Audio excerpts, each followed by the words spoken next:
Boa tarde, meus amores, como estamos? Espero que vocês estejam bem. Eu estou bem. Então vamos lá. Hoje nós vamos estudar o Brasil Império. Nossa, que interessante. Mas nós vamos dar continuidade, pois nós já iniciamos na aula passada. É interessante, meus amores, que vocês, por favor, estejam num lugar confortável, silencioso, com o material de vocês próximo de vocês, para que vocês possam fundamentar os seus estudos. Ok? Então, vamos iniciar a nossa aula. Vamos lá, a insatisfação com o governo imperial. Por que eles estavam insatisfeitos? O que esse governo fez para que ele se tornasse não benquisto pela população brasileira? Vamos ver. Ele se tornou uma pessoa não querida pela população por conta da sua autoridade. Ele se mostrou muito autoritário. De que forma? Quais foram os atos que o delegaram a ele esse rótulo de autoritário? A dissolução da Assembleia Constituinte, a imposição do poder moderador, esses dois fatores fizeram com que a população olhasse para o governo de forma insatisfeita, não estavam gostando da forma como ele estava levando o seu governo. Representavam preocupação, pois o seu governo estava diretamente ligado aos seus interesses pessoais. Ele não governava para o povo, infelizmente governava para atender os seus próprios interesses. E isso fez com que o povo, naquele momento, não fosse a favor desse governo, e sim contrário a esse governo. Dando continuidade, Confederação do Equador. O que foi isso? E por que Equador? Confederação do Equador. Vamos conhecer. Na província de Pernambuco, a insatisfação com o governo imperial era ainda mais forte. E por quê? Porque eles perceberam que ele estava governando de maneira autoritária e os seus atos atendiam apenas os seus interesses. Isso gerou uma preocupação. Por quê? Dava a eles a entender que ele ainda tinha laços muito fortes com Portugal e que podia fazer com que o Brasil se tornasse novamente a situação colonial, situação anterior. Isso fez com que diversas classes sociais, diversos grupos se mobilizassem, se organizassem. E aí houve sim uma organização, uma mobilização por parte da população, e isso contra o governo. E essa revolta acabou ganhando força e fazendo com que outras regiões, outras províncias participassem, se organizassem também nessa revolta.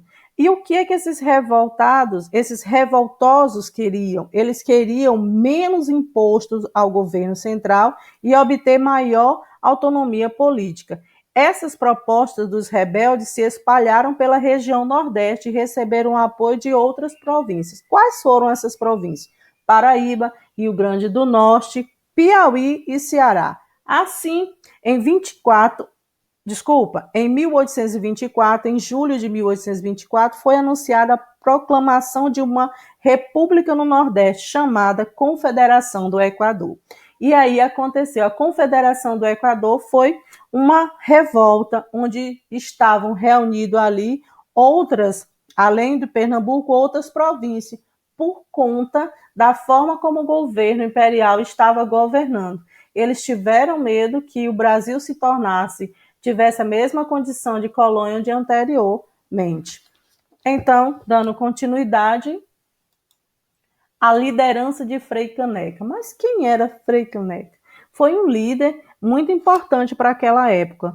Ele foi um dos líderes da Confederação do Equador. O nome dele era Joaquim do Amor Divino Rabelo. Olha só, conhecido também como Frei Caneca. Ele participou da Confederação do Equador e também participou da Revolução Pernambucana em 1817, e ele foi preso. Logo após, quando foi solto, ele atuou como um ativista político e ele criou, em 1823, um jornal, E esse jornal tinha uma distribuição, uma publicação semanal, onde ele criticava as decisões do governo. Isso fez com que Frei Caneca ele fosse um ativista político onde ele tinha influência, ele conseguia influenciar a população, pois nesse jornal ele fazia suas críticas abertamente contra as formas como o governo estava agindo naquele momento. E também ele oferecia informações, orientações para as tropas, ou seja, eles faziam com que as tropas, que naquele momento não tinham habilidade estratégica militar, eles forneciam informação para que essas tropas viessem a ter essas habilidades militares, por assim dizer. A repressão imperial contra o movimento foi intensa, como a gente percebe, durante a Confederação do Equador, aquele movimento, houve muito desgaste da população e dos seus participantes. E isso fez com que muitas das províncias que participaram enfraquecessem politicamente. Então, dando continuidade, a Guerra da Cisplatina. Cisplatina. Vamos ver. Cisplatina. Alguém lembra desse nome no Brasil? Não, nós não conhecíamos até então, mas hoje vamos conhecer. Então vamos lá. A política externa empreendida por Dom Pedro I também gerou polêmica entre outros brasileiros, contribuindo para a insatisfação da população de seu governo. Ou seja, o governo de Dom Pedro I, ele foi um governo autoritário e ele não agradou a maioria da população brasileira por conta dos seus atos autoritários. Na primeira parte do primeiro reinado, nós tínhamos anexado ao nosso território também Uruguai, conhecida província da Cisplatina.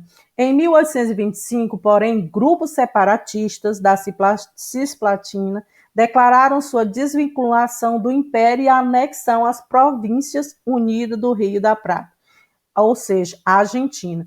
Dom Pedro não gostou disso, não aceitou a decisão e teve início a Guerra da Cisplatina.